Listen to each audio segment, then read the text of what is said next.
Hello दोस्तों, क्या हाल चाल है आप सभी लोग के। होप सभी लोग अच्छे और स्वस्थ होंगे। तो जैसा कि आप लोगों ने इस वीडियो को ओपन करने के बाद जो इस वीडियो की जो व्यू एंगल है उसको देखा होगा, और देखने के बाद आपको थोड़ा बहुत अंतर देखने को मिला होगा। जैसे कि आप लोगों ने प्रीवियस जितनी वीडियो देखी है उसमें जो व्यू एंगल रहा करता था वो कुछ इस तरह से रहता था, मतलब कि मैं इस तरह से फेसिंग करता था और जो कैमरा रहता था वो मेरे जो पैसेंजर सीट रहती थी गाड़ी के अंदर उस पर रखा रहता था और यहीं से मैं इस तरह से वीडियो क्रिएट करता था। बट अब आप लोगों ने एक वीडियो में, इससे जो प्रीवियस वीडियो थी उसमें देखा होगा या फिर इसमें भी देख रहे होंगे या फिर देख रहे होंगे कि जो मेरी जो पोजीशन है वो कुछ इस तरह से हो रखी है, मतलब कि जो कैमरा और जो मेरा फेस है वो कुछ इस तरह से एकदम आमने सामने ऐसे, और मैं आपसे काफी फ्रीक्वेंट होकर बात कर सकता हूँ और आपको पूरा इंटीरियर एक तरह से दिख रहा होगा गाड़ी का। तो ये जो एंगल है उसको मैंने इसलिए चूज किया क्योंकि वहां से मुझे ऐसा देखने से लगता था कि जो ब्राइटनेस है वो कम तो होता ही होता था, साथ ही साथ जो एंगल था वो भी खराब मुझे लगता था, उतना पसंद सा मुझे नहीं था, बट मुझे मजबूरी में काम चलाना पड़ रहा था। बट मुझे जैसे कि लगा कि अगर इसको रख करके बना सकते हैं तो मैंने इसको ऊपर शिफ्ट कर दिया है। तो आपको कैसा लग रहा है आप लोग जरूर से अपना फीडबैक कमेंट बॉक्स में कमेंट करके जरूर से मुझे बताइएगा, जिससे मुझे पता चल सके। और अगर आपको अच्छा लगा होगा एक थंबनेल दे तो यस जरूर से लिख दीजिएगा, नहीं अच्छा लगा होगा और आपको लग रहा होगा उसी जो व्यू एंगल है उसको फिर अगर कंटिन्यू करना चाहिए मुझे तो जरूर से नो लिख करके अपना सजेशन जरूर से मुझे बता दीजिएगा। तो चलिए शुरू करते हैं इस वीडियो के मेन टॉपिक के ऊपर, क्योंकि ये जो मेन टॉपिक है वो ये तो नहीं है, मेन टॉपिक कोई दूसरी चीज है। और आप लोगों ने जो मेन टॉपिक के बारे में इस वीडियो की जो थंबनेल है उसके ऊपर देख ही लिया होगा, बट मैं एक बार फिर से इस वीडियो के अंदर ये जो मेन टॉपिक है इस वीडियो को उसको एक बार दोहरा देता हूँ, फिर बता देता हूँ, जिससे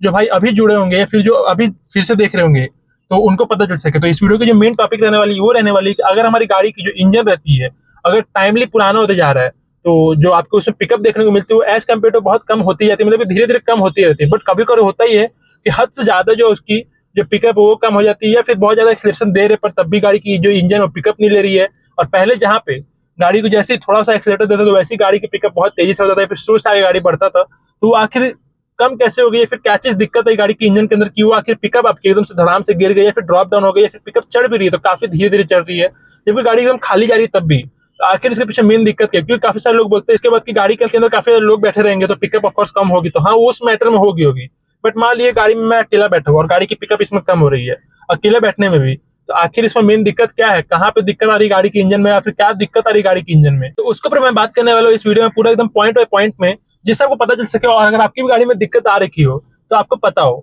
तो चलिए शुरू करते हैं एक एक पॉइंट से। वैसे तो काफी सारी इसमें रीजन रहती है बट मैं आपको एक एक पॉइंट बाय पॉइंट बताऊंगा जिससे आपको अच्छी तरह समझ में आ पाए और आप इस वीडियो को पूरा एंड तक देख पाए। जरूर से एंड तक देखिए, जिससे बहुत ज्यादा हेल्पफुल रहने वाली है आपके लिए ये वीडियो, क्योंकि अगर आपकी गाड़ी में दिक्कत है तो इस वीडियो के थ्रू आपको पता चल पाएगा कि आखिर क्या दिक्कत है गाड़ी के अंदर। तो जरूर से एंड तक देख लीजिएगा जिससे आपको पता चल सके। मैं कोशिश करूंगा कि ज्यादा लंबा ना रखूं, 9 से 10 मिनट या फिर मैक्सिमम 12 मिनट तक ही रख पाऊं। तो चलिए शुरू करते हैं फटाक से अब इस वीडियो को। तो जो सबसे पहला पॉइंट या फिर जो पहला रीजन जो रहता है गाड़ी की जो इंजन रहती है उसकी पावर को या फिर पिकअप को कम करने का या फिर एकदम से रिड्यूस डाउन कर देने का, वो रहता है जो आपकी जो फ्यूल सिस्टम होगी जो कि गाड़ी की रियर एंड में रहती है। अगर उसमें कोई दिक्कत है और वहां से लेकर के आपकी गाड़ी की जो इंजन तक जहां तक फ्यूल जा रही है वहां तक दिक्कत है, इन दी सेंस कि आपकी गाड़ी के अंदर जो फ्यूल सिस्टम रहती है उसके अंदर फ्यूल फिल्टर लगी रहती है, जैसे कि आपकी गाड़ी की जो इंजन में वहां पे इंजन फिल्टर लगी हुई है, उसी तरह से गाड़ी की जो फ्यूल सिस्टम है उसके अंदर फ्यूल फिल्टर लगी हुई है। तो अगर वो अगर डस्टी है गंदी है तो होगा वहां पे ये कि आपकी गाड़ी की जो फ्यूल फिल्टर है वो आपकी फ्यूल की सप्लाई को रोकेगी, कम करेगी, और वहां पे दिक्कत ये होगा कि आपकी गाड़ी को जितना फ्यूल चाहिए कंबसन कराने के लिए, गाड़ी की इंजन को पावर जनरेट कराने के लिए, फिर गाड़ी की इंजन को पावर देने के लिए उतना फ्यूल वहां तक पहुंच नहीं पाएगा। न पहुंचने का कारण होगा ये कि आपकी गाड़ी की जो इंजन है उसके अंदर कंबसन सही से नहीं हो पाएगा। जैसे कि आपको पता है कि अगर गाड़ी की इंजन पावर बनाती है तो आप कंबसन करती है, तो अगर वहां पे कंबसन सही से नहीं होगा तो कंबसन न सही से होने के कारण आपकी गाड़ी की जो इंजन की पावर है, इनिशियल पावर जो है वो भी लूज करेगी, फिर जो पावर वो भी लूज कर जाएगी। तो पहला रीजन जो फ्यूल सिस्टम से वो यही रहता है। दूसरा, अगर इंजेक्टर भी अगर ब्लॉक या फिर जाम है तो वहां पे दिक्कत ये होगा कि इंजेक्टर ब्लॉक या फिर जाम होने के कारण होगा ये कि गाड़ी की जो फ्यूल है वहां से सप्लाई उसको वो भी कम करेगा, और साथ ही साथ अगर फ्यूल ही सही से नहीं मिलेगा, जैसे कि मैं आपको फर्स्ट पॉइंट बताया था, फ्यूल ही सही से नहीं मिलेगा तो वहां पे आपकी कंबसन कैसे होगी, कंबसन सही से नहीं होगी तो होगा ये कि आपकी गाड़ी की जो पिकअप है वो लॉस होगी। और अगली जो चीज रहती है फ्यूल सिस्टम से इन्वॉल्व रहती है वो रहती है गाड़ी की जो फ्यूल जो वहाँ पे पूरा पंप है, अगर वहाँ पे पंप सही से नहीं कर रहा है फ्यूल को, अगर प्रेशर से नहीं पंप कर रहा है और सही प्रेशर से वहाँ पे नहीं जा रही है तो वहाँ पे दिक्कत ये होगी कि आपके पिस्टन में आपको एक रॉन्ग मैसेज जाता है और सही तरीके से फ्यूल नहीं पहुंचने पे पिस्टन सही से वर्क नहीं करेगी, और वहाँ पे होता यह है कि जो पिस्टन को कंबसन करने के लिए बाद में जाना चाहिए था वो साथ ही में चल जाता है, और वहाँ पे जिसके कारण होता है कंबसन सही से नहीं हो पाता है, तो प्रॉपर कंबसन नहीं होने के कारण गाड़ी की जो इंजन की पावर वो लॉस करती है। तो इन दिस सेंस की जो फ्यूल सिस्टम में अगर ये सारी दिक्कत आती है तो आपको समझ में आया हो कि आखिर उसके कारण आपकी गाड़ी की जो इंजन उसके ऊपर कितना भारी इंपैक्ट पड़ता ही करता है। तो अगर वहां पे आपकी गाड़ी की फ्यूल फिल्टर या फिर फ्यूल की जो आपकी पूरी इंजेक्टर वाली लाइन अगर उसमें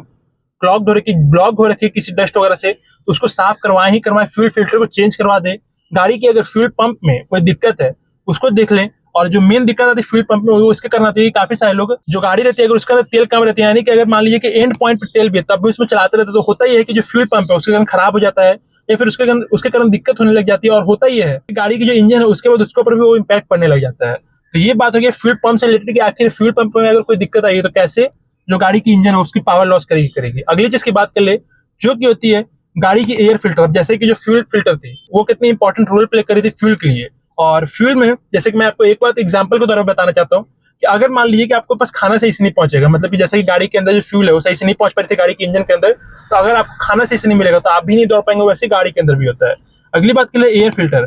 फिल्टर भी एज कम्पेयर टू जो आपकी फ्यूल फिल्टर रहती है उसी की तरह काम करती है, बस वो फ्यूल के लिए काम करती है और ये एयर के लिए। मतलब कि अगर किसी गाड़ी में एयर फिल्टर लगी हो काफी लंबे समय से लगी और अगर वो डस्टी हो रखी है, काफी ज्यादा गंदी हो रखी है, आप उसको चेंज नहीं करा रहे, उसको झाड़ नहीं रहे, फिर उसको साफ नहीं कर रहे, तो हो गई है कि उसमें डस्ट लगते लगते आपकी गाड़ी की जो इंजन की एयर सकिंग पावर है वो कम हो जाएगी। जैसे कि अगर हमें एयर सक करना रहता है तो हमारे पास इस तरह से नाक है, और अगर गाड़ी को अगर एयर सक करना रहता है तो गाड़ी की जो नाक रहती है वो एयर फिल्टर रहती है। और अगर मान लीजिए कि आपके नाक में कोई कचरा भरा हुआ है, बार बार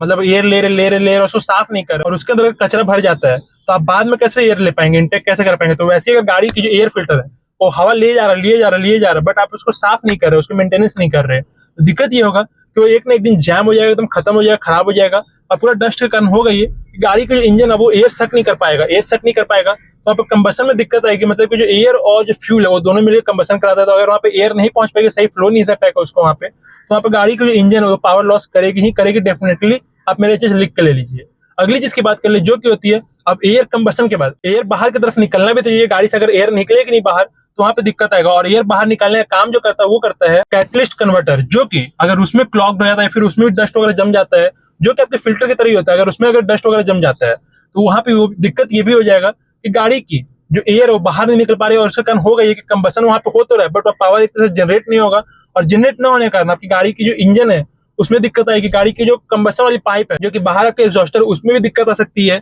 और अगर उसमें डैमेजेस वगैरह आ सकती है तो हो गई है क्योंकि गाड़ी की जो इंजन है उसके कारण भी अपना पिकअप जो है वो लूज कर सकती है। ये हो गया दो चीज, मतलब कि दो टॉपिक पर बात है, फिर जो दो रीजन होगी उसके ऊपर बात है। अगली चीज की बात कर ले जो कि हो सकती है आपकी गाड़ी की जो प्लग्स वगैरह है वो अगर जल जाए या फिर खराब हो जाए या फिर वो डस्टी हो जाए तो उसमें दिक्कत आ सकती है। अगला जो टाइम बेल्ट जो कि आपने देखा होगा जो कि आपकी गाड़ी की जो इंजन रहती है जो उसके बगल में बेल्ट जैसी लगी रहती है, अगर वो डैमेज कर जाए टूट जाए तो वहां पे टाइमिंग गड़बड़ा जाएगी आपकी गाड़ी की इंजन की और वहां पे उसके कारण पिकअप नहीं पकड़ेगी गाड़ी। तो ये सारी चीज हो सकता है। अब टेक्निकली और इशू आ सकती है जैसे कि आपकी जो सेंसर्स वगैरह उसमें दिक्कत आ सकती है। अगर इस सेंसर्स की कोई भी तार वगैरह कट जाए या फिर कोई भी जैसे कि ऑक्सीजन माल फंक्शनिंग सेंसर्स रहती है जो कि अगर उसके अंदर तार वगैरह वायरिंग वगैरह रहती है जैसे कि आपको पिक में दिख भी रहा होगा कि अगर उसके ऊपर की कोई भी अगर तार वगैरह फिर वायर वगैरह कट हो जाए फिर अगर डैमेज हो जाए तो वहां से हो गई है कि ऑक्सीजन को सेंस नहीं कर पाएगी और वहां पावर जो जनरेट हो रही थी जो कि कंबसन के थ्रू हो रही थी वो नहीं हो पाएगी और दिक्कत ये हो जाएगा वहां पिकअप ऑटोमेटिकली लॉस कर ही जाएगा। दूसरा हो जाता है आपका MAF यानी कि मास एयर फ्लो। अगर एयर सही से नहीं आ रहा है और अगर उसकी सेंसर में दिक्कत आ गई वहां पे दिक्कत हो जाएगी आपकी गाड़ी की जो इंजन है उसको पावर बनाने में या फिर पिकअप बनाने में। तो ये सारी दिक्कत होती मतलब कि मतलब छोटी छोटी चीज में अगर कोई दिक्कत आ गई मतलब कि गाड़ी की सेंसर्स में आ गई, गाड़ी के फिल्टर्स वगैरह में आ गई तो आपकी गाड़ी की जो इंजन हो पावर डिक्रीज करेगी फिर लूज करेगी। और साथ ही साथ आपकी गाड़ी की जो मेजर और भी छोटी छोटी चीजें रहती है मतलब कि ट्रांसमिशन में कोई दिक्कत है उसमें हो सकती है। गाड़ी के इंजन अगर इंजन ऑयल यानी कि बोल सकते हैं जो आपकी मोबिल रहती है वो अगर उसकी लेवल कम हो गई तो वहां पे दिक्कत आएगी, वहां पे पावर लॉस करेगी गाड़ी अपनी, मतलब क्रिएट ही नहीं कर पाएगी। तो लॉस करने की क्या बात करें, क्रिएट ही नहीं कर पाएगी। और साथ ही साथ आपकी गाड़ी की जो मेंटेनेंस वो सही से नहीं हो रही है, मतलब कि एयर फिल्टर सही से नहीं है, जो आपकी ऑयल फिल्टर फिर बोल सकते हैं जो आपकी फ्यूल फिल्टर वो सही से सर्विस नहीं है, फिर उसमें जाम हो रखा है, काफी ज्यादा चीज क्लॉग फंसा हुआ है तो वहां से फ्यूल निकलेगा नहीं काफी बढ़िया तरीके से, सप्लाई सही से नहीं होगा तो आप ऐसे ही ऑटोमेटिकली कंबसन नहीं होगा तो गाड़ी की जो इंजन है पावर जनरेट नहीं कर पाएगी और पिकअप ऑटोमेटिकली कम हो गई होगा। तो इसका सोल्यूशन क्या है आप उसके ऊपर बात कर लीजिए। जैसे कि प्रॉब्लम तो इतनी सारी मैंने बता दी आपको, सोल्यूशन क्या है।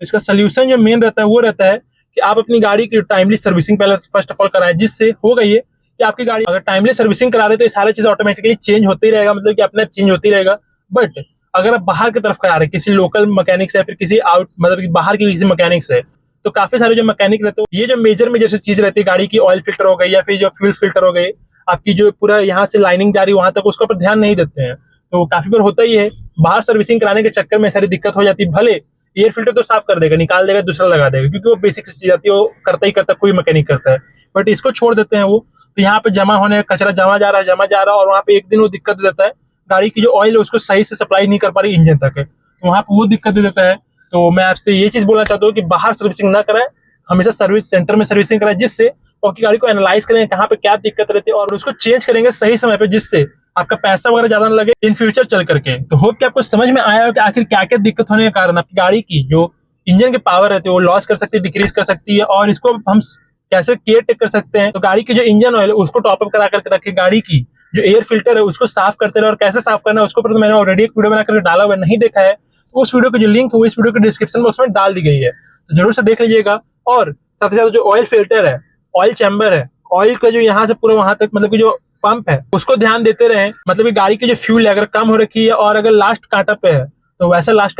कांटा पे गाड़ी ना चलाए, क्योंकि उससे होता ही है कि गाड़ी की जो फ्यूल पंप रहती है उसको प्रेशर बनेगा और वो खराब हो जाता है। या फिर जो आपकी गाड़ी की फ्यूल फिल्टर है या फिर फ्यूल जो इंजेक्टर है उनको ध्यान देते रहे, साफ कराते रहे, और जो फ्यूल फिल्टर है उसको चेंज कराते रहे हर 1000-2000 या फिर 5000 किलोमीटर के अंदर में ही, जिससे कि गाड़ी की जो फ्यूल है वो सही सप्लाई हो सके गाड़ी की इंजन तक, और गाड़ी की जो इंजन की पावर है वो लॉस ना कर पाए। और काफी लोग ये बोलते हैं कि गाड़ी की अगर इंजन पुरानी होती जाती है तो उसकी पावर वैसी लॉस करती जाती है और उसकी जो पिकअप वो लॉस करती जाती है। तो ये एक हद तक सही है, बट